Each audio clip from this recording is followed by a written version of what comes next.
kita ikut pasar valuta asing ya, naik turun. Deposito ini kita nanam, kita taruh aja, terus kita nunggu sih apa itu bunga, aman. Obligasi ya kita beli, nunggu aja juga dibayar setiap bulan dan ya aman juga. Kan apalagi kalau obligasi pemerintah. Saham mulai banyak risiko. Saya itu punya satu saham namanya LT. Aduh, sudah berapa tahun aku belum kejual-jual ya teman-teman. Karena ini karena ini informasi di publik kan. Jadi bukan saya gosip satu persen, tapi ya dia termasuk saham yang kurang perform. Risikonya saya tanggung sendiri. Tapi high return juga, salah satunya yang blue chip ya, BCA, BRI, BNPAN, bagus. Forex, aduh saya jantungan di sini teman-teman. Suatu sore-sore itu jam pasarnya si payroll tadi ya, yang saya ceritakan tadi, kita nunggu berita di Amerika Serikat. Waduh ini payrollnya udah mulai. Jadi beritanya itu langsung diserap ini loh. Ini yang disebut juga nanti efisien pasar market. Aduh, saya udah lupa ini sampai itunya ya. Beritanya kan diambilnya di mana tadi ya? Lupa aku. Sekarang udah agak lama aku udah nggak ini lagi. Soalnya saya kena itu, aduh, nunggu dulu aja deh. Dulu kalau forex saya main di saham, saya main-main aja deh. Cryptocurrency juga lumayan. Moon dan years, Pak. Nah ini jadi ini adalah, jadi itu semuanya legal ya teman-teman ya. Nggak ada yang kurang legal itu yang kayak robot trading itu ya, yang kayak binomo apa itu ya, itu jangan. Kalau ini tadi teman-teman juga harus lihat ya, yang mana yang legal dan enggak ya teman-teman. Nah jadi ini tuh yang disebut portfolio. Ini yang kita akan pelajari hari ini. Nah si Markowitz-nya dia adalah ayahnya dari si portfolio ini. Si Markowitz ini adalah ini dia. Ini orangnya Markowitz. Sudah tua dia sekarang. Dia mengembangkan teori pertama itu di 52 ya. Dia namanya Markowitz ya teman-teman. Dia School of Management ya. University of Texas ya. Di Amerika dia. Dia dapat Nobel Prize. Ini ya, kalau teman-teman di sini ya, dia itu ya modern portfolio teori, ini teorinya. Dia yang mengembangkan modern teori ya. Jadi teorinya itu apa? Teorinya ini seperti ini. Dari portfolio ini, jika ada portfolio ini, investor seperti kita Nadia, Niken, Naya dan lain-lain, kita bisa memilih sekian persennya risiko yang kita ambil untuk memaksimumkan kombinasi ya, memaksimumkan return kita. Return kita kan yang nanti kita hasil sesuai ini loh teman-teman. Sesuai ini. Sesuai risiko yang kita ambil juga. Berapa persen akan saya dapat. Kalau ini kan kita udah tahu berapa persen akan kita ambil dari sini. Sesuai dengan risiko kita juga ya teman-teman ya. Tapi kita risikonya kalau bisa kita tekankan, jangan terlalu ambilan risikonya besar, terus returnnya kecil, sebaliknya. Tapi teorinya juga mengatakan bahwa high risk, high return. Semakin tinggi risikonya, semakin tinggi pula returnnya. Jadi kita harus ini ya simbangnya itu ya. Terus setelah itu muncullah yang namanya valuasinya, nanti bagaimana kita menghitung asetnya ini. Jadi kekayaan kita kan ini kan aset kita. Bagaimana kita menghitungnya agar maksimumnya itu kita dapat returnnya ya. Mulai yang namanya CAPM, KPM, Capital Asset Pricing Model.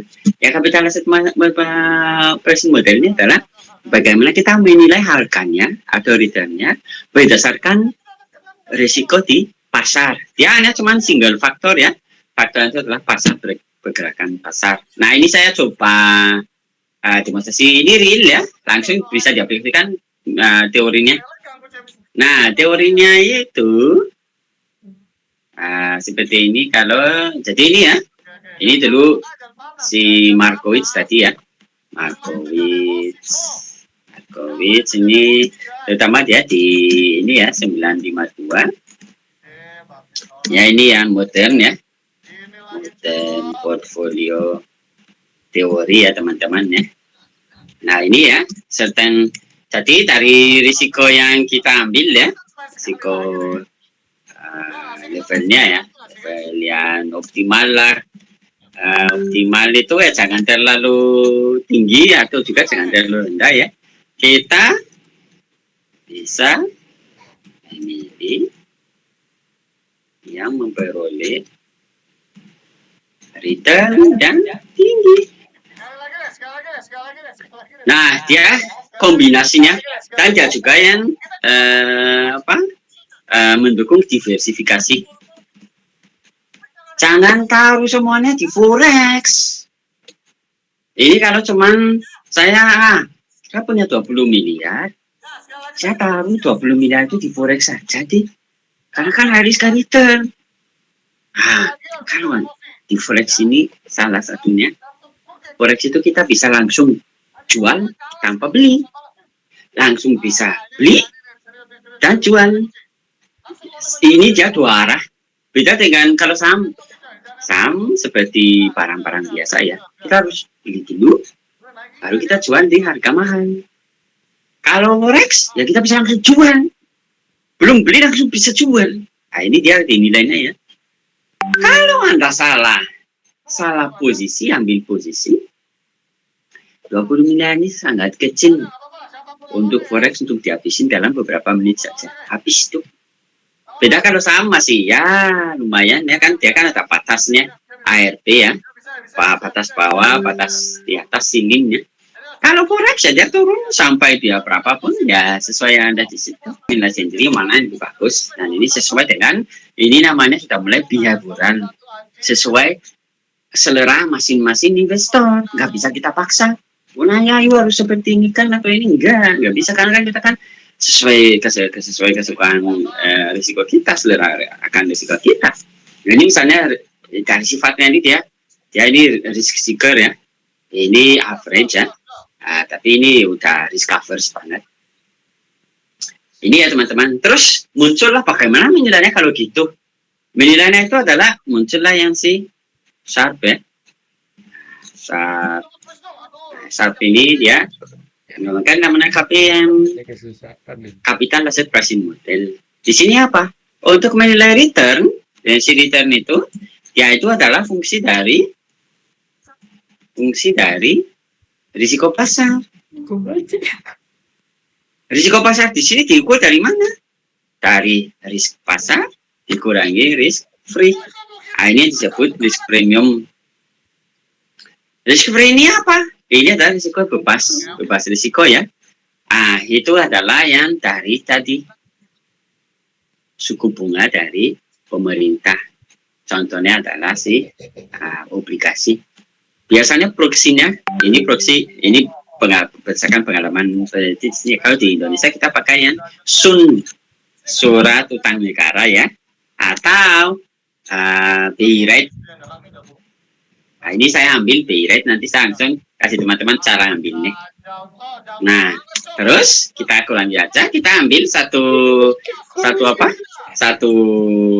saham ya, misalnya kita ambil BC ya. Nah, langsung kita bisa pakai regresi, kita dapat. Di mana si return ini R-nya ini yang disebut R nanti ya, sesuai kita mau apa, ini R, ini nanti risk free, ini nanti ya risk pasar proksinya sekarang yang risk pasar ini proksi datanya di Indonesia ya, kasusnya ya, ini ISG, indeks harga saham gabungan. Ini kita pakai SUN atau surat utang negara ya, atau BI rate. R-nya ini adalah saham, return saham. Datanya udah ada semua, langsung KPM. Di mana rumusnya KPM ini? KPM ini ya, R-nya itu sama dengan ini ada ini ya, risk free-nya tambah dengan risk premium beta. Ini ya, beta dikali dengan risk pasar, kita kurangi dengan risk free atau risk premium. Sama dengan ya, CAPM ini jadi RP. Beta ini kita ambil misalnya B aja ya, misalnya ya, B ya. Ini kita ambil misalnya RP ya. Ini yang kita dapat. Ini kita dapat teman-teman. Sebenarnya ini time series kalau di statistik ya. Tapi ya kita ambil aja dulu ya. Pakai regresi biasa WLS ya teman-teman ya. Kelihatannya. Terus dari mana data ini? ISG seperti biasa ya teman-teman ya. ISG seperti biasa kita ambil di Yahoo Finance. Ini Yahoo Finance. Teman-teman ambil, masuk ke yahoofinance.com. Ketika masuk ke yahoofinance.com, teman-teman bisa ambil ISG-nya. Kalau ini kan situs dari luar negeri ya. Jadi dia pakai bahasa Inggris. Jadi IHSG itu indeks harga saham gabungan. Tapi kalau di luar negeri dia dipanggil Jakarta Stock Exchange, JKSE. Terus pakai topi ya. Terus kita dapat data IHSG. Terus kita misalnya ambil salah satu lagi si sahamnya BCA ya teman-teman ya. Kita ambil juga BCA. Nah, ini BCA. Tapi ambilnya JK ya. Terus teman-teman atur di sini tanggalnya. Yang saya ambil itu Maret ya teman-teman. Maret 2000 Februari sebenarnya 2016 sampai sekarang 6 Maret 6 2023. Tapi saya ambil monthly. Teman-teman klik aja historical data, historical price monthly. Ini teman-teman ambil sekali gini ya teman-teman ya. Ini diganti saja. Jadi saya misalnya tadi ya, saya ambil yang 2016. Saya ambil Januari itu awal ya. Nah, ini kan jadi ini ya, Januari 2016 sampai sekarang. Apply, download. Nah, teman-teman download, teman-teman dapat langsung BCA ya. Nah, ini ya file yang teman-teman ambil. Terus yang diambil adalah cuman tanggal sama close-nya ini aja, close price. Ini ya. Bisa mulai Januari 2016 sampai Maret 2013. Saya ambil close-nya ini doang. Saya copy ini. Setelah saya copy, saya masuk ke satu file. Nah, ini ya. Dari awal ini preparasi data. Ini ya teman-teman ya. Saya ambil di sini Kompas BCA tadi yang close. Ini close ya. Nah, terus di Jakarta Stock Exchange sama juga. Saya ambil di sini Jakarta Stock Exchange ini ya IDX ya. Komposisi Jakarta topinya ya Jakarta Stock Exchange ya. Sama persis. Tanggalnya harus sama ya teman-teman ya. Tidak boleh kita ambil tanggal yang berbeda. Jadi ini juga saya ambil 16 Januari misalnya 1. Nah, ini kan dia. Jadi Januari sampai hari ini monthly apply download. Ketika teman-teman download dapat lagi juga ini Jakarta Stock Exchange sama saya ambil juga tanggalnya sama si close-nya. Sama-sama close ya, jangan yang lain adjusted dan link close biar sama. Terus dan saya masuk di sini ini Jakarta Stock Exchange ini. Ini risk pasar, ini ARM, ini AR-nya, return-nya, ini ARM. Terus masuk saya ini yang si deposito rates. Ini dari BI ya. Saya ambil di Bank Indonesia. Nah, ini ya teman-teman ya. Nah, teman-teman ambil di Bank Indonesia, suku bunga Bank Indonesia ya teman-teman ya. Jadi itu ada datanya juga. Datanya juga harus bulanan. Semuanya bulanannya teman-teman ya. Kebetulan di sini ada bulanan, dia nggak ada harian. Makanya saya pilih bulanan. Kalau Finance kan ada ini harian. Nah, jadi saya harus bulanan. Ini ada teman-teman ya. Saya ambil di sini. Nah, saya ambil di sini 90 tapi ternyata nggak punya. Ya, saya udah setting seperti ini ya teman-teman ya. Yang saya dapat Februari sampai 2016 ya. Yang saya dapat juga. Unduh Excel ya. Dapat lagi. Cuman ini kan mulai Februari. Kalau yang dari Yahoo Finance mulai hari yang sekarang. Ya, yang akhir yang 2016. Jadi saya harus utak-atik. Ini ya ketika saya download dapat kayak gini teman-teman. BI 7DR ya. RM-nya jadi saya tanggalnya 16. Ini yang sekarang kan Februari 2023. Nah, jadi yang barusan terus saya harus ini tuh yang pertama 50%. Ini dalam persentase terus saya ganti jadi dia apa itu jadi biasa ya. Terus saya dapat di sini dapat ini ya. Jadi saya ini kan dia 16 kan jadi semua sebenarnya 16. Saya dapat saya urut seperti ini. Terus saya kasih nama ini BC ya, Jakarta Sekerja, ini risk free-nya tadi. Terus setelah itu saya bikin lagi. Saya hitung sekarang cara hitung risikonya, returnnya sekarang return dan risiko itu dianalogikan sama. Ini kan harganya.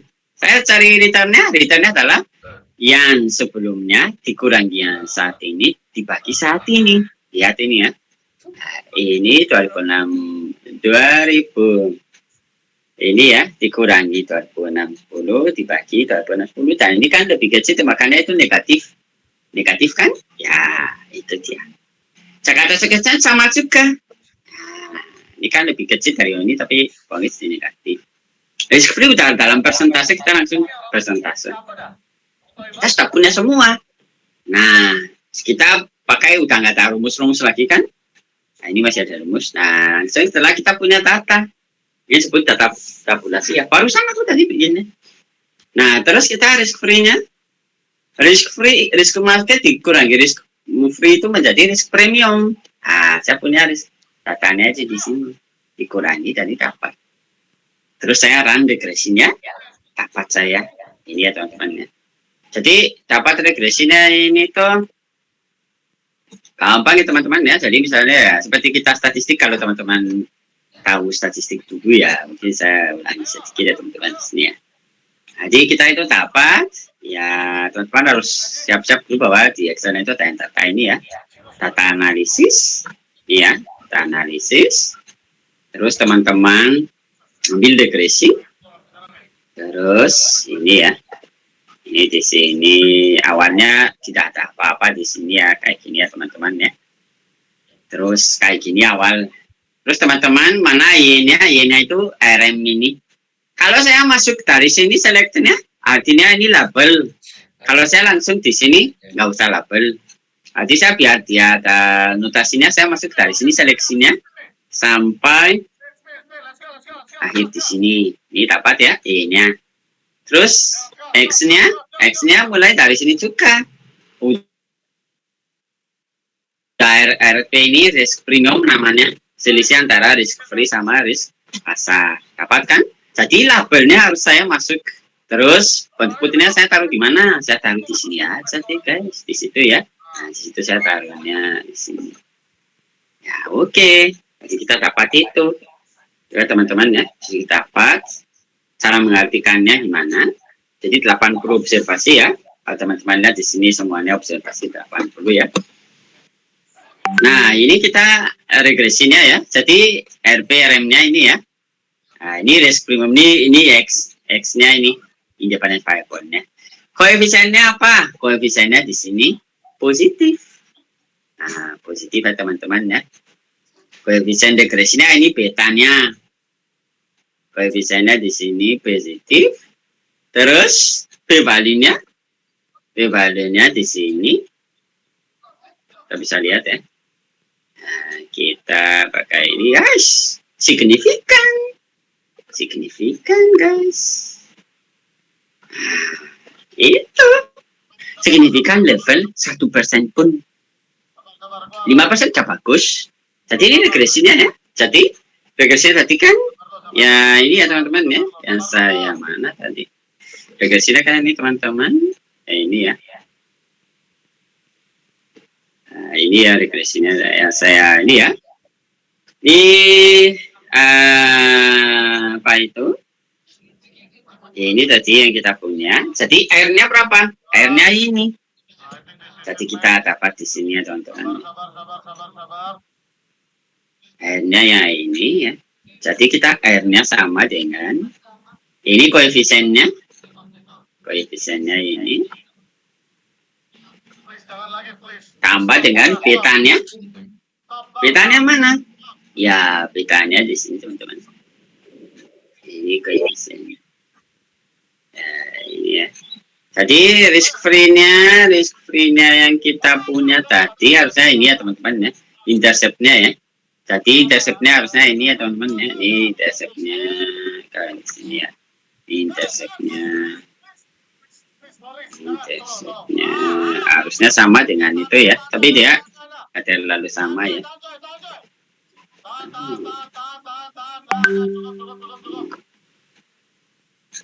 Di interceptnya tambah dengan beta ini sama yang tadi RP. Nah, ini persamaannya. Pengertiannya gimana? Signifikan. Jadi risk premium ini signifikan mempengaruhi return saham BCA. Dan signifikan level 1% pun ini kita lihat ya. Paling 5% lah. Terus apabila ini misalnya ini kan return ya teman-teman ya. Ini bisa persentase, bisa return juga ya. Jadi kalau misalnya cara bacanya di sini, anggaplah ini semuanya konstan ya. Kalau ini 0, jadi dia returnnya sama dengan 0,004 atau 4%, 4,5%. Atau apabila si risk premium ini naik 1%, si returnnya juga naik 0,982%. Nah, ini teman-teman, ini cara ngajukannya. Ini untuk mengartikan hasilnya. Ini tak signifikan. Hipotesisnya adalah apa itu? Risk premium positif mempengaruhi. Harusnya negatif juga kan bisa ya. Tapi kalau dia diambil return pasar ini mempengaruhinya, jadi dia bisa mempengaruhinya juga signifikan. Kalau positif yang didukung, ya ini hipotesisnya didukung. Tapi kalau misalnya kita ambil makna dari risiko itu negatif sesuai ini ya, jadi dia signifikan tapi hipotesis tidak didukung. Ini ya, jadi semakin tinggi risiko, semakin tinggi pula return yang kita dapat. Ya itu di sisi lain juga dibenahi oleh teori. Ini teman-teman ya analisisnya ya untuk praktek langsung ya. Kan ini yang diterbit di jurnal-jurnal nasional dan lain-lain. Ya ini seperti ini teman-teman. Nanti tinggal penjelasan tambahin. Data sudah punya segalanya. Kalau kita langsung aplikasi ya data ya, pengujian data. Nah itu teman-teman yang disebut portfolio dan lain-lain ya teman-teman ya, portfolio, KPM. Terus setelah itu muncullah juga APT, arbitrage, APT ya, arbitrage pricing theory. Kalau arbitrage bukannya cuma ini kan single faktor ya teman-teman ya, hanya risk premium doang, selisih antara risk market sama risk free ya. Ada juga yang namanya interest rate, ada juga inflation rate yang bisa mempengaruhi saham itu. Betul, ada juga itu beberapa ya. Dan disinilah paper-papernya sudah saya download semuanya teman-teman ya. Ini dulu Markowitz. Ini disebut seminal paper atau ini yang paper yang papannya ya, ini aslinya ya. Anda mau nulis mau 2000 kapanpun ini harus dikutip 52. Meskipun udah tua banget, tapi semua itu mulai dari sini. Jadi Anda biasanya kan kalau kita bimbing mahasiswa kan ya ambil yang baru-baru betul. Tapi kalau ini kan namanya seminal paper. Ini adalah mulainya evolusinya teori semuanya itu. Ini keren teorinya kalau di kami. Jadi harus ngutip dari ini paper aslinya asal-asal dari semua perkembangan tentang portfolio itu dari sini. Dari Markowitz ya, dia favor of portfolio. Ya, dia bapaknya ini portfolio ini si dari Markowitz. Dan ini papernya diterbit di Journal of Finance. Ini Journal of Finance, jurnal yang paling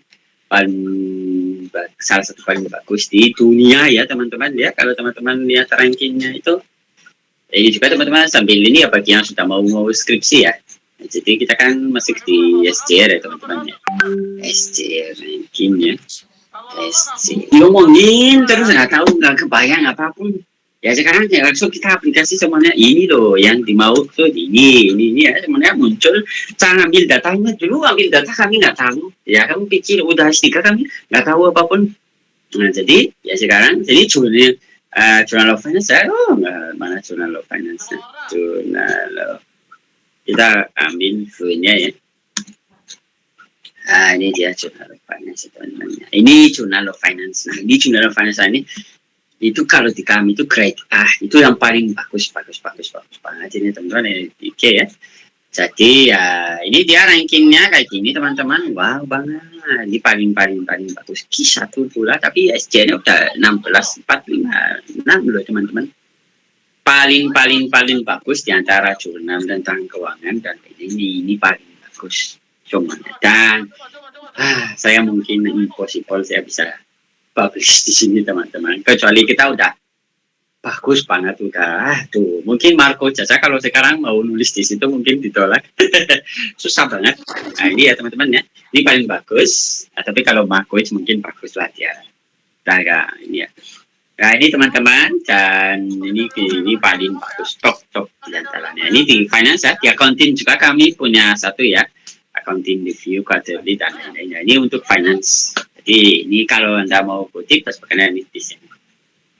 Tanya artikelnya si Marco itu dimuat di sini. Ya ini ya si Marco Journal of Finance. Oke, ini tadi teman-teman bisa baca-baca. Ya mungkin kita nggak akan baca satu-satunya ya dengan rumus-rumus matematis, statistik ya. Namanya teman-teman bisa ya minta si ChatGPT untuk menjelaskan ini. Nah itu ngomong-ngomong ChatGPT teknologi digunakan ya teman-teman ya, tapi semestinya ya misalnya kita kan nggak punya kapasitas untuk menjelaskan ini loh teman-teman ya kan, ya sebenarnya kan masih varians kan bisa kita jelaskan ya, tapi teman-teman sudah tahu ya teman-teman bisa menggunakan jasanya ChatGPT bagaimana menjelaskan ini ya kan, dia bisa menjelaskan dengan sederhana ya, kalau itu baru boleh. Nah, tapi jangan bikin skripsi dengan ChatGPT. Nah itu ya. Nah ini teman-teman, jadi inilah paper dari awal mulanya portfolio ini expected return-nya ya teman-teman ya. Jadi kan dia kan masukkan semuanya sama variance-nya. Nah terus, jadi setelah itu CAPM mulainya sih sama French udah ini udah kritik evolusinya ini. Ini kan sudah 24 ini Fama dan Friends, tapi sebelum itu kita lanjut ke si Journal of Finance lagi si Sharp ya yang CAPM. Ini juga bapaknya CAPM setelah itu ini juga dapat Nobel Prize ya. Sharp ini William Sharp 64, tapi entah mau disertasi mau apa siapapun harus ngutip sini. Ini namanya seminal papers, jadi harus kami ngutip di sini dulu. Baru ngutip yang Fama French yang baru. Jadi kan Fama French juga dapat Nobel Prize ini ya. Sharp itu juga kita lihat William Sharp ya. Ini karya William Sharp-nya. Ini bagusnya Google itu William Sharp. Ini orangnya. Ya juga ya Prize ya, Bank Prize, Memorial Fred Nobel juga dia ya. Nobel Prize juga ya jadi teman-temannya. Ini mungkin jauh di alam semesta ya teman-teman. Oke, terus Nobel Prize juga dia. Oke, mereka itu biasanya ya dari ini ya ekonomi teman-teman, terus mengembangkan finance, itu bapaknya finance di sana itu teman-teman. Terus kita lanjut lagi, nanti kita tinggal cerita teorinya nanti di materi ya. Habis saya kasih teman-teman dulu ya mereka seperti apa orangnya dan lain-lain. Ini dia teori. Terus kapital ini APT tadi ya, arbitrage teori ya. Arbitrage teori tadi ya, nggak hanya cuman dia kan mengkritik si KPM. Jadi KPM kan cuma satu risikonya saja pasar. Kalau ini enggak, ada juga yang lain. Nah ini ya si Ross kayaknya kena penyakit apa aja kan 76 ini juga bebannya ya. Journal of Economic Theory ini juga lumayan bagus banget ini. Si Stephen Ross, Google juga kita teman-teman. Stephen Ross, ada si Stephen Ross, mana Stephen Ross ya? Kita ketemu. Ini si Sharp ya. Jadi ini sisa apa? Dan di sisi si Rose kalau nggak salah ya. Ini si Fama dan French ya. Ini teorinya. Terus di sama si French, Fama French ya. Terus ini agen Fama dan French. Dan nanti teman-teman lihat si Syaf. Tadi saya lihat Syaf tapi ketutup. Ini Fama dan French dan kritik tadi ya. Oke. Ini teman-teman orangnya sama teori-teorinya yang kita akan bahas hari ini. Dan bagus banget, jadi juga aplikasinya langsung. Nah, terus teman-teman cara ambil datanya juga sudah ada, lengkap banget. Dan nanti kita mulai materinya. Materinya seperti biasa, teman-teman bisa ambil di... Itu kami sisi itu berapa semester baru selesai itu kalau di S3 kita ringkas teman-teman, jadi nggak masuk sampai pembahasan artikelnya ya. Artikelnya banyak banget tuh, kita sampai pusing-pusing bacanya. Nah ini teman-teman, jadi hari ini kita akan membahasnya teman-teman ya. Teori ya KPM. KPM ini adalah Capital Asset Pricing Model sama Behavioral Finance ya. Behavioral Finance adalah teori keperlakuannya, jadi keuangan keperlakuan. Jadi salah satunya adalah keperlakuan. Kalau kita keperlakuan itu selalu ke orangnya, investor. Jadi investor itu yang kita pelajari, dia itu punya teorinya seperti ini. Kita kan jadikan sebenarnya itu kan rasionalitas semua loh.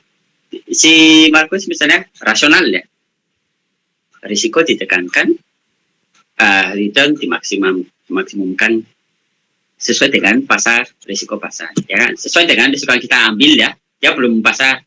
Oke, terus tadi sisa, ya salah satunya adalah di situ adalah risiko yang kita harus pertimbangkan adalah si pasar. Ya, single faktor, ini pasar doang ya, risiko pasar. Ya, yang satu, jangan.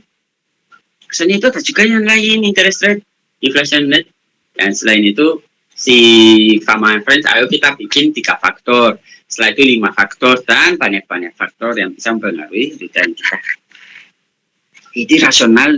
Kalau teman-teman lihat tadi statistika ekonometrikanya dan sebagainya bagus banget kan? Tapi dalam praktek nggak sesuai itu. Kita kadang-kadang pakai emosi. Saya nggak tahu teman-teman sudah pernah investasi nggak atau enggak. Saya investasi bukan ya teman-teman, tapi juga kalau ini ya dan manusiawi banget. Kalau kita rugi, aduh banget. Tapi kalau kita dapat untung, wow, emosinya ya. Tapi kita nggak terlalu sama tingkat kesenangan kita, kebahagiaan kita dibandingkan tingkat kesedihan kita pas kita loss itu, yang sedih ini lebih banyak meskipun nominalnya nggak sebanding dengan yang satu. Kita di sini tuh berat banget. Itulah emosinya nggak rasional seperti itu. Karena apalagi kita kalau kita mau memutuskan investasi dan sebagainya, apalagi kalau kita misalnya balas dendam. Terutama di forex saya balas dendam. Wah saya tadi jual ya rugi. Wah kalau gitu saya pasang beli lagi. Wah jual rugi lagi. Ya gitu. Jadi rasionalitasnya itu udah nggak fungsi lagi. Ya lihat langsung aja emosi-emosi. Kayak itu yang namanya behavioral teman. Jadi investor itu di depan layar itu dia nggak rasional lagi kadang-kadang. Dia itu dipengaruhi oleh sentimennya, emosinya. Dia memang analisis, dia memang by research, dia dan sebagainya ya. Orang profesor aja dia udah ini ya, iya masih ada dipengaruhi oleh si sentimennya. Nah, itu behavioral finance. Sehingga banyak yang tidak bisa diprediksi sesuai dengan yang kita harapkan. Ini sampai kita yang bisa market hipotesis. Berita-berita tadi saya bicarakan teman-teman, berita-berita itu mempengaruhi harga saham itu, apalagi forex. Jadi kalau berita itu yang memang yang memuatkan menentukan harga pasar itu dia hipotesisnya kuat. Ini strongnya informasinya itu kuat untuk menentukan harganya. Nah kalau hanya berdasarkan pasar historis, weak. Pasar historis, pasar dan informasi yang lain dari broker saya itu disebut strong.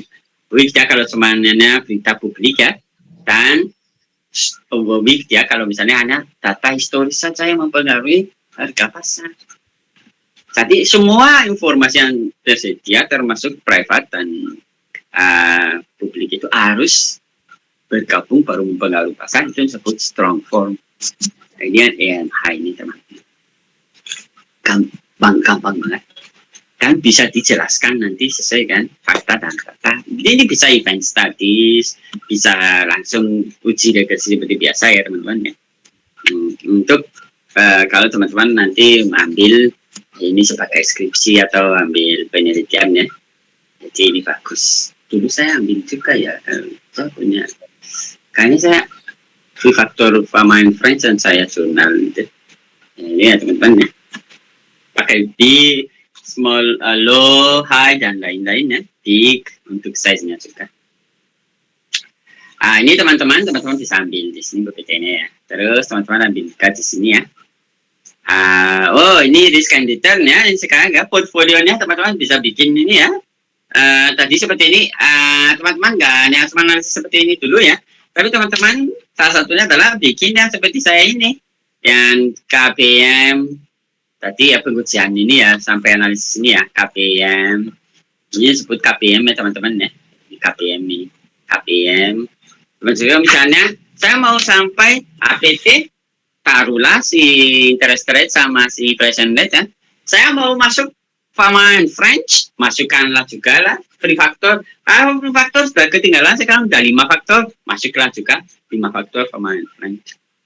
Itu teman-teman, jadi teman-teman googling aja itu ya. 3 faktor Pharma and Friends. Nah ini ya, 3 faktor Pharma and Friends langsung muncul. Nah ini ya, Pemakai kan ada limitationnya ya. Ini kan ya, market value, external return, ini ya small big minus ini, small minus big ini ya tadi ya, size, high minus low, ini yang volatilitasnya ya, sama ada return. Nah ini yang faktor, ketiga faktornya di situ size, return, dan ini ya. Terus ada juga dia sekarang yang 5 factors, 5 sekarang ya, 5 setelah itu 5 faktor. Ini 2015 ya, juga udah, nah ini ya, udah ketinggalan apa saja ini. Nah ini ya, konservatif minus agresif, masuk lagi ya, CMI, BST. Dari 3 tadi dia masuk 2 ya, robust minus weak, low minus high, konservatif minus agresif. Itu teman-teman ya. Nah itu teman-teman bisa bikin juga portfolio sesuai Markowitz. Jadi teman-teman bisa ambil semuanya ya, atau saya ahli ke Markowitz, silakan. Saya APT, silakan. Saya mau ke KPM, silakan. Saya free faktornya French, silakan. Saya 5 faktornya Pharma dan French, silakan. Teman-teman bisa milih ya, diantaranya yang kita bahas hari ini. Bagus banget teman-teman, kan sudah banyak jurnal yang membahasnya di lokal, Sinta kita. Sinta 1, 2, 3, 4, juga di internasional, Elsevier, jurnal, Scopus ya. Jadi kita hanya bahas itu doang, Sinta yang nasional, Scopus yang internasional, biar kualitasnya lebih katakanlah bagus ya, tapi juga kadang-kadang itu tidak menjamin ya, tapi ya lumayan lah. Ini teman-teman, jadi ya begitulah teman-teman yang kita akan bahas hari ini. Jadi ini misalnya KPM ya, ini sudah Pharma and Friends yang dia menjelaskan, mengkritisi ya. Terus, nah ini juga ya si William Sharp tadi ya. Terus ini ada tulis Ross ya, ini Ross juga. Terus juga ini ya arbitras APT ya, Rob ya. Terus Pharma and Friends yang ini sudah 3 faktor, 5 faktor ya teman-teman ya. Terus 5 faktor lagi, Francis Price Anomalis, multifaktor ini sekarang banyak faktor ya. Nah, ini kan dia kan KPM lagi kan ada kritisi. Dan ini juga ya teman-teman ya. Ini tuh tentang ini sih sebenarnya. Ini baca ini udah 1900-an loh teman-teman loh. Abad 18 mau ke 19 sudah ini. Sebenarnya dia yang bapaknya awal-awal banget, tapi dia kan belum ini ya. Dia orang Prancis. Ya dari disertasinya ya, kalau saya disertasinya nggak sampai situ ya teman-teman ya. disertasi aja udah langsung ini baca ini teman-teman ya. Job speculation dia, dan ini dia yang nulis-nulis bagian dari disertasinya bagus banget ya teman-teman ya. Dan ya ini si Bachelina tadi teman-teman di museum ya, teman-teman juga lihat ini ya, pas yang muda tapi sekarang dia kan udah 1900 teman-teman ya. Nah, ini aja ya fans ini aja udah 58 ya teman-teman ya. Jadi ya itu ya teman-teman ya. Dan ya ini dari sini saja dari situ ya 1900 teman-teman. Nah, kita belum lahir ya. Belum ayah kita pun mungkin belum ya teman-teman. Nah ini teman-teman sambil story-storynya ya. Dan ini sekarang lihat ini loh, Markowitz, ini Mein Friend, ini jurnal nasional ya. Jadi lihat sharp, semuanya harus dikutip di sini. Ini bapaknya, ini seminar paper. Ini ya yang kita lihat tadi ya. Sharp, literary juga, wah bagus banget ini. Game, itu bapak-bapaknya semuanya itu. Markowitz ini Mein Friend banyak ini ya. Saya juga Mein Friend ya teman-teman ya. Kronos ini masih baru-baru jadi ya 2000-an jadi masih ini ya teman-teman. Ini bahasa Indonesia ini ya. Time series ini ya bulanan ya ini ya. Bulanan untuk periode 5 tahun. Kan saya tadi kan market return, size firm dan lain-lain. Nanti saya lihat firm size-nya si BCA terus saya di log aja ya. Terus dapat ini. Jadi itu investasi return pasar ya. Ukuran perusahaan, size, dan itu kan sekarang masuk variabel lain. Rasio itu buku market equity ya, excess return di Indonesia. KPM satu risiko adalah penyebutan menunjukkan return adalah risiko sistematis. Ini yang pasar. Ini ya teman-teman ya. Nah, terus di mana pergaulan beta ini berjalan di tahap positif. Jadi positif sesuai dengan risiko ini ya. Jadi risikonya positif. Tapi dalam berbagai studi ya, kontradiksi pemodel KPM itu berbasis yang sudah dapat dijelaskan oleh KPM. Ini ya anomali ya. Jadi misalnya hubungan antara beta dan return adalah lemah ya teman-teman ya. Firm size dan ini ya. Dan bahkan dengan pekerjaan KPM, maka pekerjaan ini dapat untuk meneliti ini hubungannya dan ini dan dapat ya teman-teman ya. Terus saya tambah sama French prefaktor. Nah, ini bikinnya ya. Terus ini ya. Dan ya, itu teman-teman bisa tadi aja tak bisa lah bikin ini. Nah ini yang Jakarta ya. Dia stok apa misalnya di sini? Ya teman-teman ya, jadi 2024 dah lama banget ini ya teman-teman ya. Ini kan 2009 ya teman-teman. 2009 aja masih pakai 2024 datanya ya teman-teman ya. Menjaga dengan dikit ya teman-teman ya. Tapi ya nggak apa-apa ya, kita bisa lihat dari situ ya teman-teman ya. Metodenya kan ini ya perusahaan yang tetap di BC sampai sebanyak 50 perusahaan ini ya, perusahaan manufaktur listingnya. Terus dia ambil satu-satu ya data small minus big dan ini ya kan setiap ini ya setiap apa itu ini ya bagus banget. Bersama T-nya ya ini risk return-nya ya ini kan seperti yang saya bikin tadi ya. Semua kan dia excess return sampai kalau dia excess return ya kalau kan return itu sendiri ya. Terus tambah ini ya, ini data-datanya ya. Ada ya Kaprimaris, Pata, Aqua, Minti, ini Delta ya teman-teman. Story ya. Terus dibikin kayak gitu, ini bagus kayaknya. Ini yang parameter ini teman-teman. Nah, dan kita di sini ya portfolio capital model ya teman-teman ya. Nah, sehingga kita masuk ke ini ya teman-teman ya, ke PPT-nya. PPT ini teman-teman yang kita akan bahas hari ini portfolio teori. Jadi teorinya tadi ya model portfolio teorinya si Markowitz, kita mengacu ke Markowitz 1952 mengatakan bahwa kita investornya itu bisa memilih yang portfolio di mana risikonya itu bisa diminimalisir ya, dioptimalkan malah. Sekali kalau nggak bisa kita mengatakan ini minimum risk maximum return itu ya agak lumayan ya. Tapi risikonya ditekankan sedemikian rupa tidak bisa dan kita bisa memilih ya menghasilkan return yang tinggi. Itu istilahnya portfolio teorinya. Dan Marco juga mendukung yang teori diversifikasi. Jadi kita risiko itu jangan ditaruh di satu aset ya, tapi dibagi-bagikanlah di aset-aset banyak tadi deposito saham yang tidak terlalu berisiko, yang berisiko sedang, dan yang sangat berisiko. Jangan sebenarnya sangat berisiko meskipun high risk high return juga teorinya. Nah, ini yang kita lihat di sini sampai beberapa teman-teman ya. Jadi ini kesimpulan semuanya di sini teman-teman, alternatif teori. Ini saya meskipun alternatif teori saya masuk dulu KPM di sini. Ini ya teman-teman ya.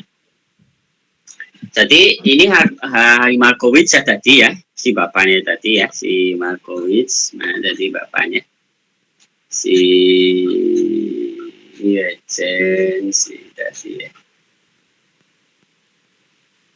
si Markowitz ya, ini Markowitz. Jadi dari bapak ini kita ini ya, ya dari bapak ini ya dia sudah ini ya, sepuh ya. Dari bapak ini yang mendesain si itu ya teman-teman ya, model portfolio ini pada 52 perbandingan tadi ya, Markowitz ini ya.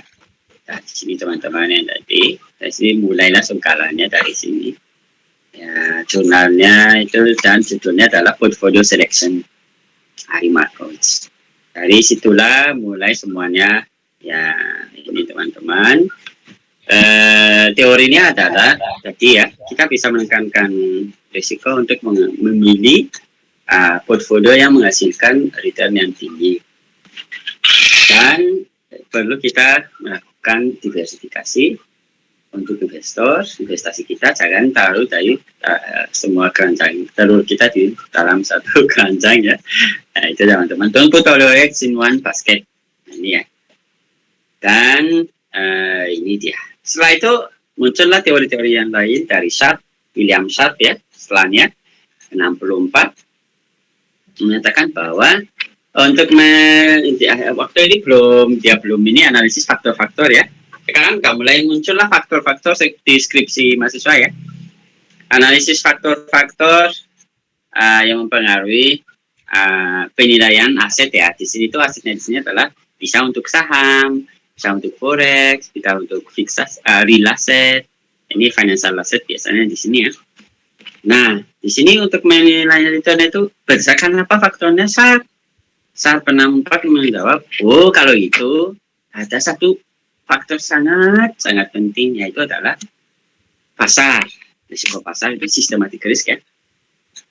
Jadi mekanisme pasar itu kan kalau teman-teman ingat teori ekonomi ya, permintaan dan penawaran, dan pasar itu invisible hand ya. Biasanya saya yang disitu mengaturnya sendiri. Nah, risiko pasar itu yang sangat penting untuk menentukan return kita. Kita juga bisa rasakan itu ya. Kita tadi, saya mau investasi, oh return di sana. Ini tadi ya lihat dulu pasarnya seperti apa. Nah ini ISG-nya misalnya kita saham ISG misalnya ya, kita lihat ISG hari ini. Nah ini ISG hari ini turun, ini tak langsung bikin pikiran saya kalau ini ya, aduh turun lagi ini, karena kan saya saham ya. Beda dengan forex. Kalau forex beda lagi. Jadi ini ya, exchange rate kita bisa lihat dari BI ya. Bisa kita ambil dari BI exchange rate ini. Oh ini saya enggak kebuka exchange rate ini. Nah, jadi depositonya ya. Jadi kita misalnya ambil juga exchange rate di ini ya. Exchange Bank Indonesia ya. Ini kita exchange rate-nya di sini kita ambil nih ya. Foreign exchange kita langsung ambil di situ. Tapi kalau ini cuma memberikan ide saja untuk nilainya berapa. Tapi untuk pasar dia tidak memberikan nih ya. Ini contohnya ini ya. Berapa sekarang USD dan euro ya, 16.000 ya. Tapi kita misalnya pasar forex ya. Pasar forex misalnya ya. Berita sebenarnya ya, kita ambil berita tadi Investo dan lain-lain ya. Ini misalnya OJK boleh, ada juga di Pak Jokowi, kami nggak ke situ ya.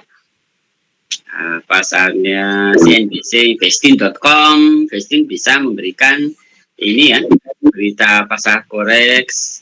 Ini ya, beritanya pasar forex. Ini ya, FX Street dan lainnya. Dan ini saya suka yang payroll ini biasanya. Biasanya kami di ini ya, di CDX ini udah ini ya, bisa juga Mimifix dan ini ya, seputar forex. Ini yang sekarang ya. Tapi ya kita nggak sampai situ ya. Itu nggak gitu, kita nggak usah lama-lama ya teman-teman. Nah ini Kompasiana, repository atau gimana, nggak sampai sana. Nah ini kita lihat misalnya Vesto ini ya, Vesto.com kan ambilnya di sini. Nah ini jasa ekspor pesawat, CNN, Martin, patrol lekap negara ya. Contohnya, jadi kita kan lihat di sini indeks dolar Amerika Serikat. Ini indeks komposit ya. Nah, terus muncul berita-berita di sini. Bloomberg, kami juga beli di Bloomberg, jadi di Bloomberg sama pasar-pasar yang lainnya. Sampai sini nggak muncul deh. Nah, itu pasar-pasarnya itu. Nah, itu yang mempengaruhi berita-berita itu mempengaruhi harganya. Makanya sisat melalui capital asset pricing model, artinya model untuk cara menilai harganya aset itu yang mutan kita ya. Dan modelnya itu adalah yang tadi yang saya bikin ini ya. Nah, saya bikin ini ya. Dia hanya cuman dari risiko pasar. Ini risiko pasarnya ini ya, premium ini. Ini risikonya sama risiko ini. Nah, jadi kita dapat ini signifikan di sini mempengaruhi kalau menguji regresi ya. Nah, oke. Karena kan kita kan nggak bisa kayak gini kan, wah bagaimana kan nggak bisa kita langsung nebak dari mata kasat mata ya. Ya harus kita menggunakan tools alat statistik yang seperti itu ya untuk lihat evaluasi RP-nya. Jadi ini evaluasinya returnnya kesekian akan naik ya sesuai dengan risiko pasarnya. Kalau ini naik 1%, ya ini akan naik 8 ini ya. Ini persennya jadi 9,8%. Teman-teman. Dan 90%, 98%. Ini ya teman-teman ya. Mari kita ini ya, ternyata ini ada ya. Kita ini persentase ya 98%, salah aku, bukan 9% ya. Jadi maksudnya kalau risk premium ini naik 1%, dia udah naik sampai 98%. Nah, ini jadi signifikan banget dan signifikan ya. Besar banget kenaikannya. Nah, ini sesuai dengan urutan ini, sesuai dengan data yang saya punya ya. Data saya punya adalah mulai dari Februari tadi ya. Oh, data saya sudah jadi laboratorium ya datanya. Data saya itu mulai dari wow. Data saya ya. Data saya ini kayak gini ya teman-teman. Jadi saya ini jadi ini teman-teman. Waduh, teman-teman. Nah ini ya saya teman-teman ya. Dari 4 Januari 2016, 1 April 2016 sampai hari ini ya, tanggal 1 Maret 2023. Jadi ya kalau kita kan dengan kasat mata yang nggak bisa kita bisa menilainya ya. Dan ini evaluasinya. Nah terus kita lanjut setelah itu APT tadi return itu ROS 76 bagaimana lagi. Tadi itu bukan cuman pasar itu loh, saat kita juga ada beberapa faktor yang lain seperti interest rate, inflation rate. Oh oke. Nah, setelah itu si Fama dan Friends 93. Kalau gitu kami ambil 3 tambah faktor lagi, 3 faktor di luar. Ya pasar masuk, ada juga ukuran sama nilainya. Ya oke, small big tadi ya. Nah, setelah itu 5 dan tambah-tambah berkembang mulai dari sini ya teman-teman ya.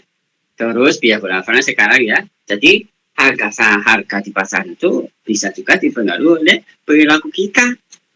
Jadi kita akan misprice, jadi keliru dalam menilai Halo, karena kan perilakunya si investor itu kan yang mempengaruhi si harga saham, betul tidak? Apalagi saya investor yang memiliki aset yang luar biasa. Saya punya bertriliun-triliun itu M rupiah, langsung saya jual semuanya. Wah, semuanya pasar ikut saya. Itu ya teman-teman ya. Saya jual, misalnya sekarang yang ISG ini kan kumpulan saham teman-teman, ISG ya, ini ISG namanya. ISG ini misalnya kita ambil lah market pasar ini ya. Jadi di sini tuh ada saham namanya blue chip, saham yang besar dan performancenya bagus. Ada juga di sini kapitalisasinya besar banget. Kalau dia digerak sedikit, karena ISG itu kan dipengaruhi oleh yang besar, yang kecil itu ya. Jadi kalau yang besar itu yang bergerak semuanya akan tergerak sama dia secara rata-rata. Tapi ada saham juga yang kecil-kecil, misalnya ISG turun naik, tapi dia bisa turun. Nah, makanya si Fama Friends itu lihat, wah, ukuran ini juga mempengaruhi, jangan disamakan semuanya. Nah, ini jadi ini salah satunya. Tapi kalau saya misalnya kan investor kok, saya sekarang ini udah bosan nih dengan 6 ini saham ini, saya jual aja deh. Tapi saya punya mayoritas 90% dan itu volumenya kapitalisasinya misalkan 60% dari semua saham yang di trade di pasar. Wah, semuanya pasar kan ikut saya, terpengaruh. Ini juga yang di akhir-akhir juga, enggak akhir juga sih, di tengah-tengahnya juga ada evolusinya, diagonal finance namanya. Ini teman-teman, ini ikut banget teorinya sama caranya ya teman-teman ya. Caranya si teori ini berevolusi. Makanya kan kita mahasiswa kalau mau skripsi ya dianjurkan ya ambil yang baru-baru, kecuali yang seminal paper seperti ini itu udah mutlak Anda mau publish tahun berapapun ini pasti harus dikutip, karena kan dia kan bapaknya ya Markowitz, Sharp, Fama dan Friends dan lain-lainnya. Dan ini ya, ini juga ada yang lain untuk finance. Oke. Jadi ini Markowitz, teorinya Markowitz ya. Untuk Markowitz contohnya misalnya di sini ya, kita itu bisa mengkombinasi, jadi campur ya, dalam satu portfolio, karena portfolio itu adalah kombinasi investasi. Portfolio itu bisa kombinasi semuanya saham, tapi saham BC ya, saham blue chip, saham gorengan, saham stabil ya, yang nggak naik nggak turun ya, saya dapat saham gorengan terus misalnya ya. Kalau kita juga trader ya, kita suka yang saham gorengan ya teman-teman biasanya ya. Jadi ada saham gorengan, saham biasa, dan sebenarnya kita sesuai selera kita. Seperti ya Ayak, Niken, sama Nandia misalnya, sesuka risiko sendiri-sendiri ya, nggak ada yang salah, sesuka risiko aja. Jadi kita itu bisa mengkombinasi semua saham-saham itu dalam satu portfolio. Ya, portfolio itu sendiri adalah kombinasi hasil dari kombinasi tadi. Dan untuk bisa mengurangi risikonya. Risiko diukur dengan alat statistik, variabel statistik yang namanya deviasi standar. Contohnya di sini kita kan lakukan deviasi standarnya kan ada di sini. Ini deviasi standarnya. Ini deviasi standarnya ya. Terus kita lihat deviasi standar. Ini standar error ya, dari sini kita bisa ambil ya. Nah, kalau deviasi standar dia akan di sini. Enggak ada dia teman-teman. Nah, kita bisa cek juga dari sini ya deviasi standarnya masing-masing ya. Jadi kita bisa ambil standar deviasinya ya, risikonya masing-masing. Ini kalau masing-masing nih ya, STT misalnya ya, STT masing-masing kita ambil teman-teman. Jadi kita bisa juga ini ya risikonya ya, risiko untuk salah satunya ini ya. Kalau kita kan risiko beda juga, nah, risiko ini risiko individu ya, individual antar ini ya kita. Tapi kalau ini kita yang mau kan STT standar deviation ya, nya apa itu masing-masing instrumennya. Kalau yang kita mau kita bisa dari standar error-nya di sini aja. Contohnya teman-teman ya. Nah, ini kita misalnya ambil, kalau kita ambil persentasenya ya 0,8% mah ya lumayan sih. untuk risikonya. Ini yang standar errornya ini kita bisa ambil juga. Tapi yang kita ambil standar deviasi untuk semua populasi ya. Jadi kalau misalnya itu kita ambil standar deviasinya keseluruhan, ya kita bisa lihat juga ya teman-teman.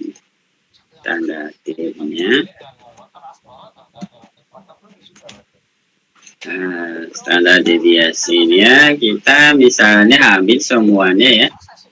Harusnya ini sama yang ini ya teman-teman ya. Tapi dia harus 2 dekat ya sama kesamaannya. Nah, ini contohnya kita ambil. Ya, di sini dia keseluruhan 12% ya. Ya, lumayan teman-teman. Ya, 12% risikonya yang dari sini ya kalau kita secara langsung secara matematis ya. Nah, ini deviasinya risikonya secara keseluruhan untuk 2 saham tadi. Kalau masing-masingnya ini ya antara 12%. Ini juga ya sebenarnya bisa kita ratakan, tapi kalau rata-ratakan juga dia nggak terlalu ini ya. Ini analisis statistik doang teman-teman ya. Jadi ya dia malah 9% rata-ratanya. Karena kan kena ini yang outliers ini ya. Karena rata-ratanya 11-12%. Nah ini yang kita, jadi jangan hanya itu deviasi standar ini, kita bisa reduksi lagi dengan tadi ya. Kita kan makin banyak, lihat nih loh. Makin banyak, misalnya ini anggap ini return yang lain-lain lagi, dia kan jadi 9%. Itu sebenarnya yang Markowitz mau tanya, mau tunjukkan juga teman-teman. Semakin banyak kita, diversifikasi kita, semakin rendah risikonya dan returnnya makin tinggi. Ini yang mau dijelaskan di sini. Ya, ini ya teman-teman ya. Ini deviasi standar tadi ini. Jadi ini risiko yang kita tanggung apabila kita investasi. Weightednya ini, weightednya tadi yang kita punya tadi, weighted ini bobotnya, bobot yang kita apa itu kalau risiko pasar ini bobotnya beta ini ya. Tapi kalau untuk portfolionya, bobotnya adalah ini teman-teman. Ini bobotnya portfolio kita ambil. Nah itu teman-teman ya. Jadi bagus nih kita langsung ini. Deviasi standarnya ini menjadi pengukuran risiko tunggal untuk Markowitz. Tapi dia menerangkan untuk diversifikasi ini ya. Weighted ini nanti kita harus diversifikasi sesuai bobotnya instrumen yang kita masukkan dalam portfolio. Nah jadi ada korelasinya dari risiko sama yang si bobotnya kita taruh di beberapa diversifikasi tadi. Nah jadi dari variasi tadi, si bobotnya tadi, kombinasinya tadi, kalau ini stok semuanya ya, dia di sini nggak masukkan instrumen lain, tapi dia ambil contoh misalnya instrumen stok. Dia ambil misalnya BCA, ambil juga misalnya saham gocap ya, yang 50-an, yang paling murah. Ya kita bisa lihat di sini saham-saham ya. Kalau Markowitz, lihat di sini dia. Ini kan harganya kan misalnya lastnya kan misalnya 8 ribuan lah ya, 8.300. Ini nanti pembuku besok kan ini mulai jam 9 dia kan buka di harga ini. Nah, makanya kita ambil yang close. Nah ini dia, nah, ini misalnya dia ambil si Ali Astra Agro Lestari, terus ambil juga misalnya Aces Hardware dan 500-an. Ambil juga misalnya Adi Karya 4.000 ya, dan DMF dan lain-lain. Kita juga misalnya ambil ya, ambil juga Adaro Energi, Adaro juga turun ya teman-teman ya. Aduh, terus Ahab, yang lain-lain itu masih belum ada yang saya suka ya. Apalagi ya sesuai dengan kita suka di sini ya teman-teman ya. Terus kita masuk lagi ya Astri ya, sesuka kita ya, ambil 5-6 dari sini kita masuk portfolionya. Kalau tadi contoh saya kita deposito forex dan lain-lain. Oh, ini saham dia Markowitz kerjanya mulai dari saham bukan forex. Jadi di saham dia masukkan terus langsung dia analisis. Nah, ini ya teman-teman ya. Terus ini ya, jadi Dari kombinasi itu bobotnya itu yang akan memberi standar deviasinya ini yang membuatnya efisien. Ini ada analoginya tadi. Analoginya di sini teman-teman. Lihat ini ya yang kita uji tadi. Anggaplah kalau misalnya kita kan ini kan saya kan taruhkan standar semuanya langsung ya. Deviasinya standar dari ini dari si return sama si langsung risk premium saja, risk pasar yang sudah digabungkan dua doang. Risikonya sampai 12%. Kalau saya kombinasi dengan saham yang lain, risiko yang lain, dia turun. Risikonya bisa hanya cuma 9%. Itu yang dia maksud. Nah, terus dengan bobot yang kita anggap ya, bobotnya ya sesuai saya aja deh, sesuka risiko kita ya teman-teman ya. Sesuka kita ya, saya misalnya nggak terlalu suka risiko ya, saya sahamnya cuma 17%. Oh sama 10%. Oh kalau saya suka ya 35%. Ini masing-masing investor, nggak ada yang salah, nggak ada yang benar ya. Ini selera masing-masing. Seperti gaya hidup kita, saya misalnya suka pagi-pagi atau saya suka yang begadang, jadi malam-malam baru tidur. Ya sesuai itu kehidupan kayak masing-masing. Ambil resiko juga investasinya sama persis. Nah, ini aku suka banget. Ini salah satu materi yang bagus banget. Efisien portfolio. Jadi dia efisien yang dimana risikonya itu kita bisa bagi-bagikan, kan kita bisa tekankan seperti tadi ya. Tapi hasilnya maksimum. Itu dia efisien portfolio. Jadi kita kan mempelajari bobot-bobotnya yang kita taruh di setiap investasi saham tadi ya. Kalau BCA itu bagus, stabil, lumayan. Bank-bank besar itu BCA, BRI, BNI. Nah itu ya, tapi juga ya, jangan kira wah itu artinya naik terus, enggak. Ada juga dia turun. Coba aja kita lihat misalnya BCA hari ini. Kita bandingkan semua bank-bank besar ya. Saham BCA hari ini ya. Nah ini BCA turun. Padahal ini bank yang besar ya. Nah, saham BMRI misalnya ya. Nah, ini Mandiri ini teman-teman. Naik. Nah, saham BNI. Itu betul udah hafal ini ya. Saham BBNI. Ini banknya ya. Ini BBNI itu ya kodenya, kode perusahaannya. Dia naik juga. Biasanya ke ketika bank ada juga BBTN sama BRI ya, BRI juga, BRI juga lumayan. Ini cuma contoh teman-teman ya, tapi saya nggak menjerumuskan teman-teman harus beli ini ya, BRI. Dulu saya dapat untung, tapi ya itu dulu sekarang kan nggak ini ya. Nah, ini juga misalnya ini dia naik kan, tapi BCA sama turun. Nah, tapi ya lumayan pakai stabil tapi ya, lihat di sini ini kan 1 hari ya, tapi kalau kita lihat dari 5 tahun ya naik terus trennya. Lihat dari 5 tahun ini 1 hari aja ya, apalagi kalau 5 tahun, wow stabil lah ini ya. Siapa ini si Mandiri. Kalau ini lumayan. Nah, tapi ini kalau naik turun ini lumayan ini ya, fluktuasinya lumayan ya teman-teman ya. Ini yang on research ya. BRI ya trennya naik tapi ya lumayan stabil juga. Ya Pak, ada dia turun ini kan 2020 ya, ini kan COVID ya teman-teman ya. Di sini COVID-nya terasa banget teman-teman. COVID itu pasti gara-gara COVID semuanya di sini karena COVID semua sektor tidak ada yang bisa menghindari termasuk bank-bank ya teman-teman, sektor keuangan ya. Nah ini bank-bank besar yang kita bisa lihat. Nah, ini efisien ya teman-teman ya. Terus ini contohnya tadi. Kalau ini ini analisis statistik ya. Kalau teman-teman lihat statistikannya kan ini kan rata-rata di sini 01 ya. Nah, jadi ada deviasi standarnya. Risikonya di sini dia bisa ke sini. Nah, atau lonceng ke sini tapi dia normal datanya ini ya.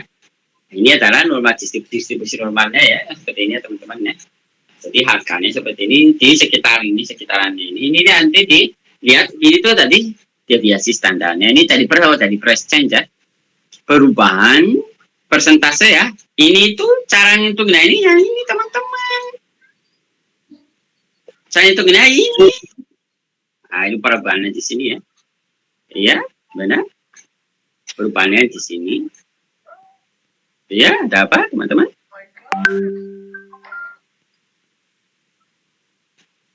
Oke ya. Ini perubahannya ini ya, perubahannya dari sini ya, dan dibikin persentase ya. Nah, jadi dia ini ya jadi close. Oh, bukan ini teman-teman. Salah saya. Ya ini ya. Awal kita kan dapat data seperti ini, terus sampai datanya ini ya. Perubahannya nanti seperti ini. Ini yang 0,00 ini kan 0,000 ini si buku ini tambah dari mana untuk bikin seperti ini. Ada 8, ada 0, ada 1, 5 sesuai dengan perubahan di situ ya. Lagi teman-teman. Jadi ini perubahannya dari per harinya, ini dari price change ya. Percent of stage-nya berapa nanti di ini udah 2013 ya teman-teman ya. Nah, ini IBM ya. Jadi kalau sekarang kita lihat misalnya harganya IBM itu bagusnya zaman sekarang teman-teman ada Google ya. IBM shares share price misalnya ini kita lihat ya. Nah, sekarang common stock-nya ini ya, untuk common stock-nya adalah 1.129,64 dolar. Nah itu kalau misalnya kita lihat itu dalam ini ya USD USD ya $1 1.980.000. Wah, satu lotnya berapa ya? 1 juta loh teman-teman, hampir 2 juta satu lembar saham. Tadi kan 50 doang 50 perak loh.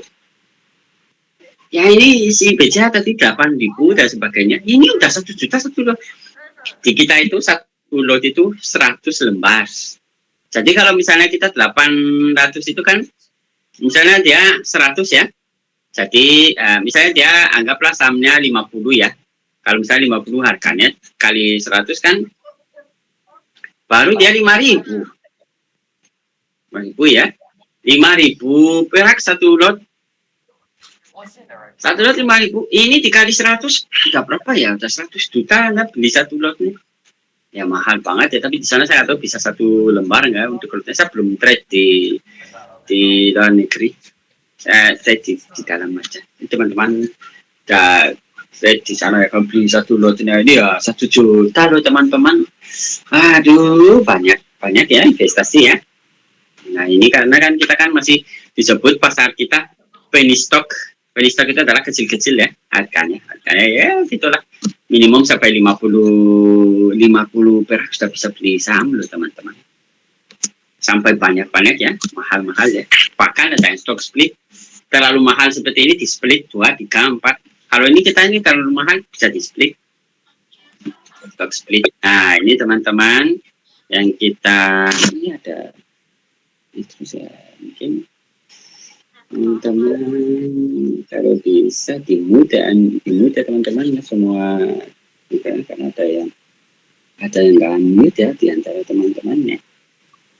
Dimudah aja karena yang menanggup kecuali kalau mau bertanya silahkan ya teman-teman ya.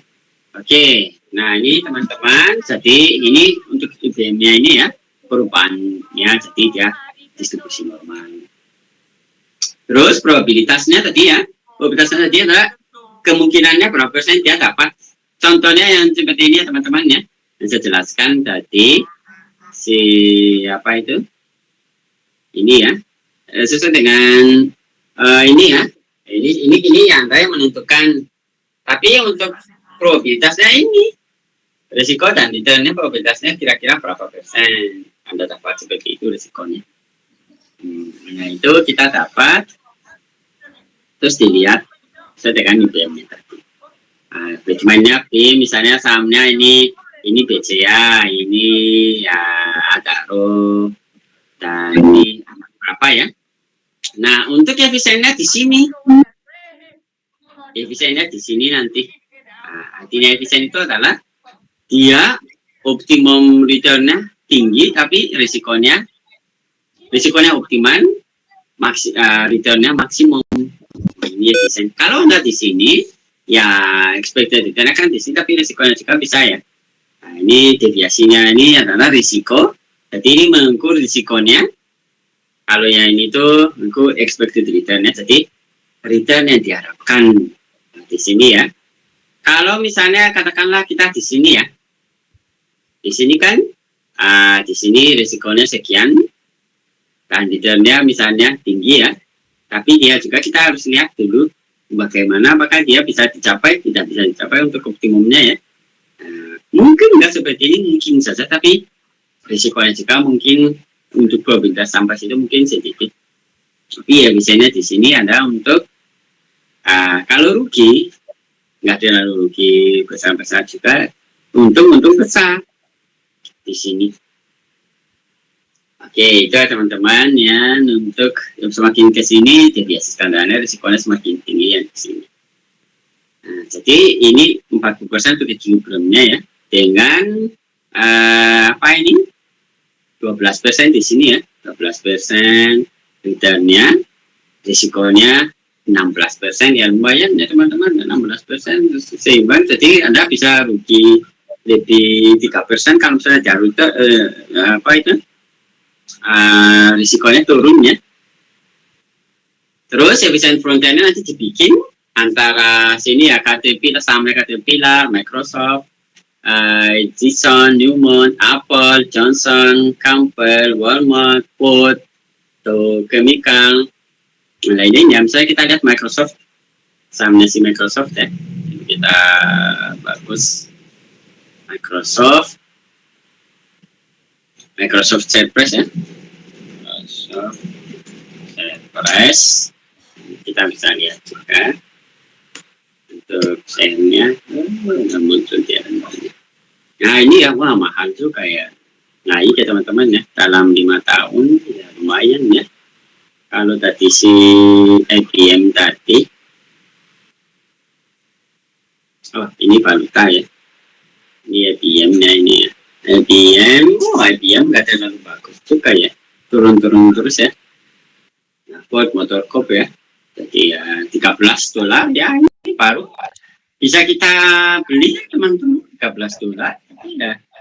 Kalau $13 juga ya lumayan $1 teman-teman.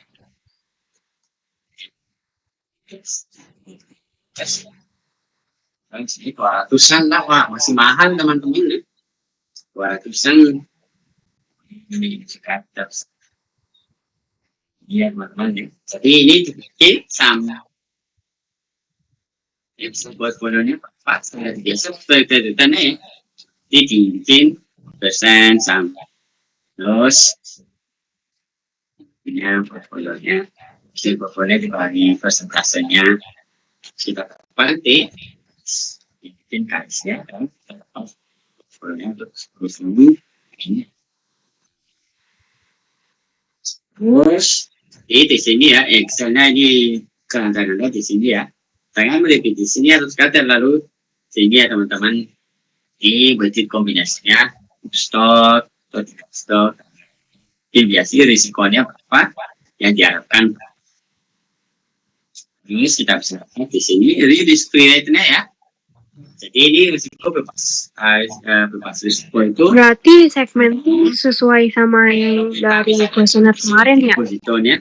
Jadi kemungkinan kita akan sekian risiko untuk obligasinya. Nah, untuk kita sun tadi deposit rate yang saya masukkan di sini untuk data ini ya, di 7 hari ya. Terus kemudian nanti di sini, kalau di sini itu ya terlalu ya, risikonya tinggi ya. Nah, dia ceritanya kecil kalau di sini dia optimum.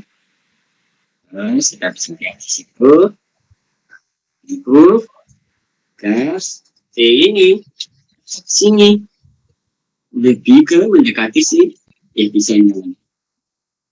Iya, jadi dapat sharp. Jadi yang sharp tadi ya rasionya, risk premium malah dia bukan hanya cuma dibagi dikurangi. Kalau misalnya risk premium saya di situ ya, beda risk rasionya.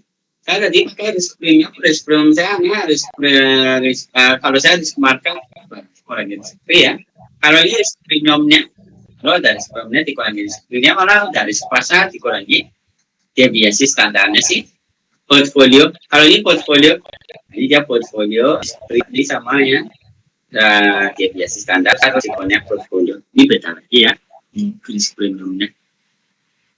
Terus untuk desainnya adalah kalau dia mendekati di sini risikonya tinggi kan di sini ya. Ini return-nya juga tinggi. Risikonya rendah di sini kan ya cuma di sini, tapi return-nya tinggi. Kalau di sini, nah ini nggak seperti ini ya. Dalam investasi risiko kecil, tapi itu berapa? Mustahil, hampir mustahil lah teman-teman ya. Low risk low return banyak. Contohnya di sini ya, deposito kecil bang, return juga kecil bang. High risk low return banyak investasinya ya. Bisa saja risikonya tinggi banget, misalnya tergantung Anda juga ya.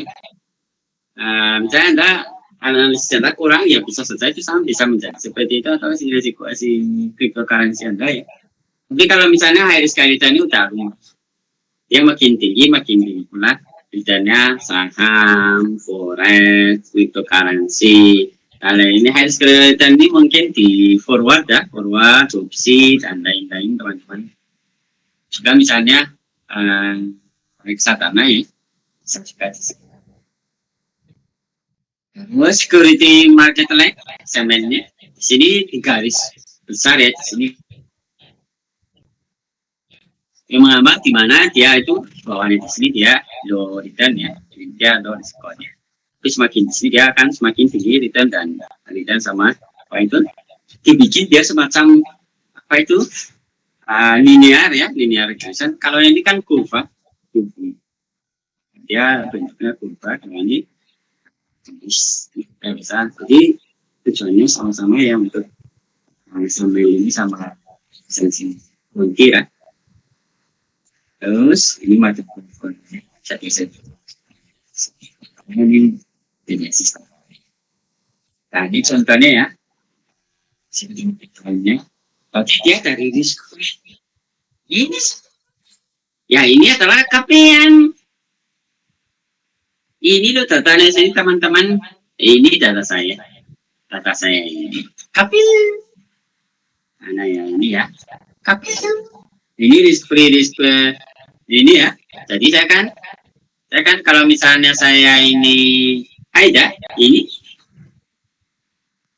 sehingga saya bisa menghasilkan. Jadi kalau saya ini ya, sehingga saya bisa menghasilkan ini KPM-nya ini ya, risk free, beta sama RP. Ini ya teman-teman ya, di sama dia ini ya. Jadi ini KPM SMS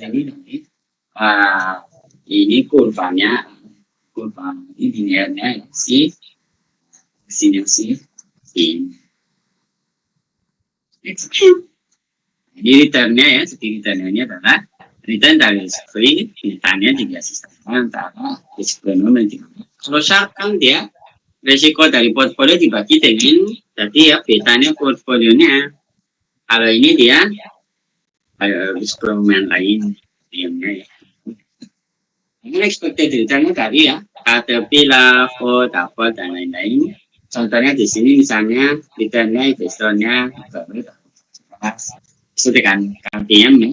Jadi returnnya 7%, risk free-nya risknya ranknya ini.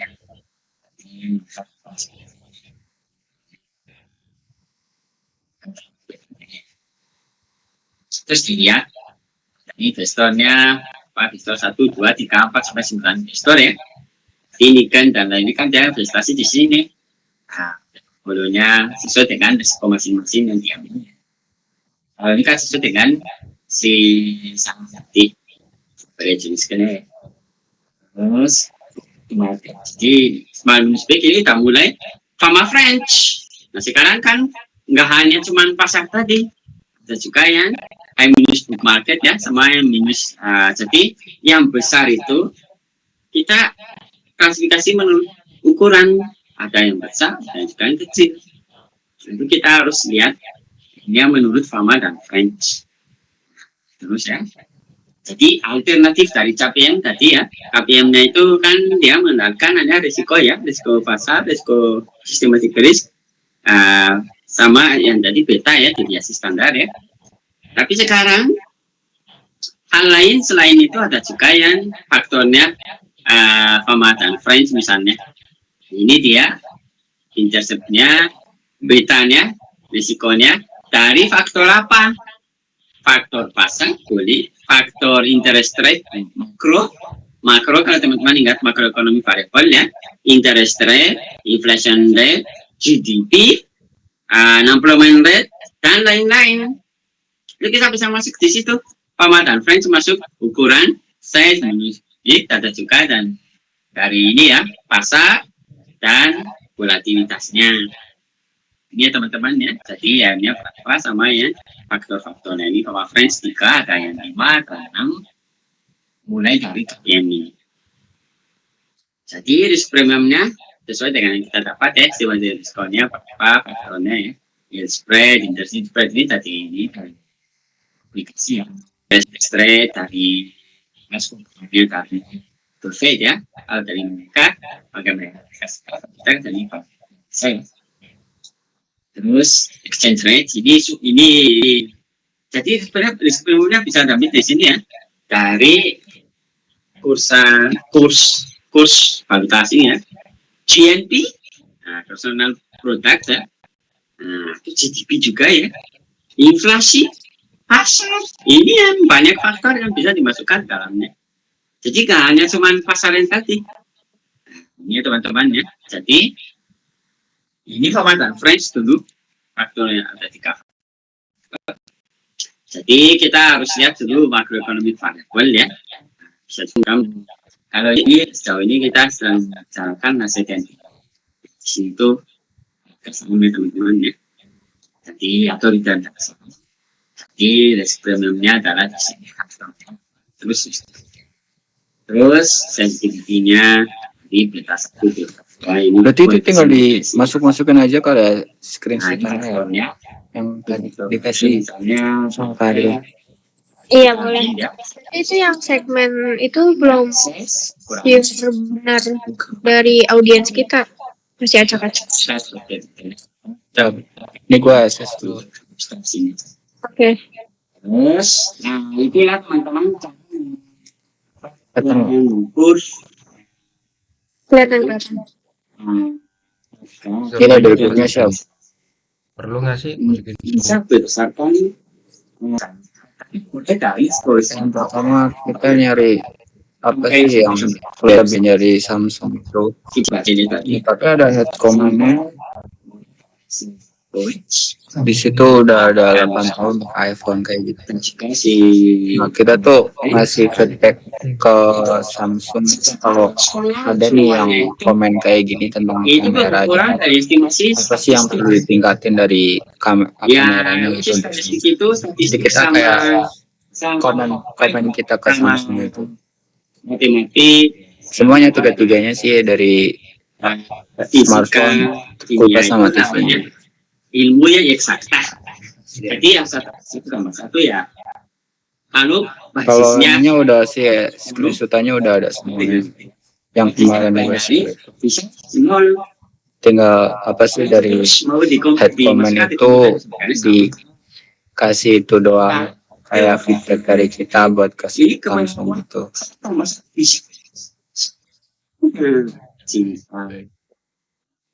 Emosi ya teman-teman ya. Jadi beda lagi pemikiran di sini kita rasional, tapi di depan layar pas kita investasi mengalami itu semua perubahan pas estimasi kita selalu Mungkin kalau misalnya kamera ini sangat pribadi ya.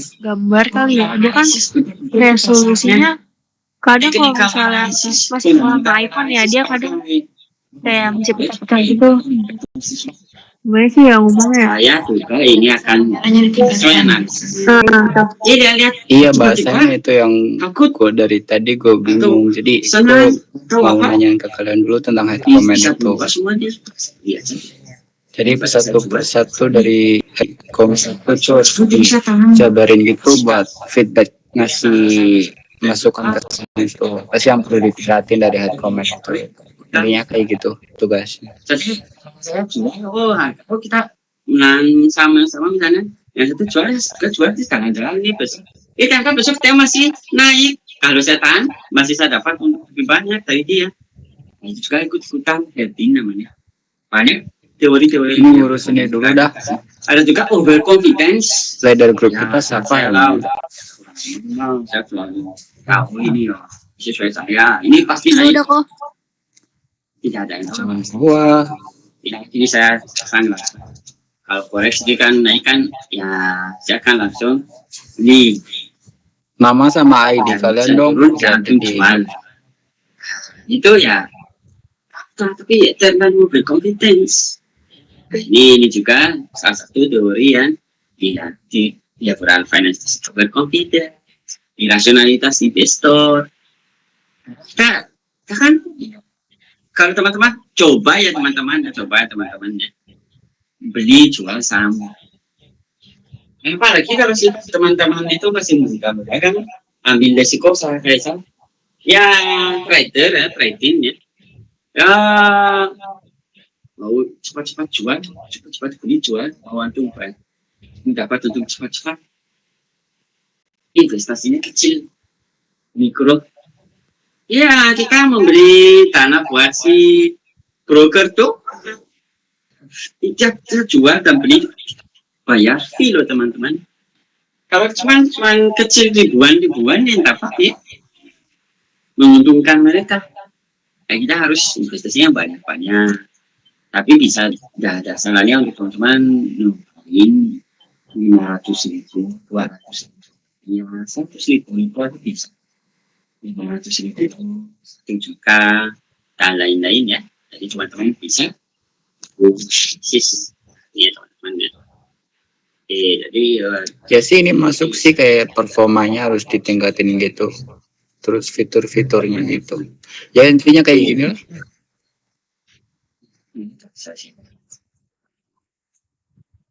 ya ini krim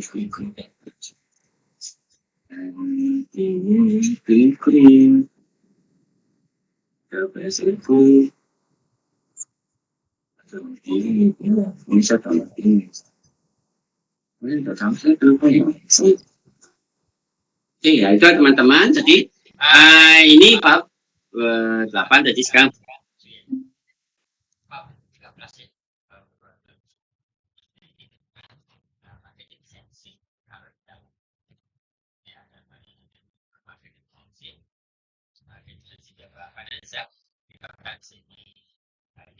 teori-teori tadi itu ya bisa dikacau oleh sini ya. Tapi awal ini kita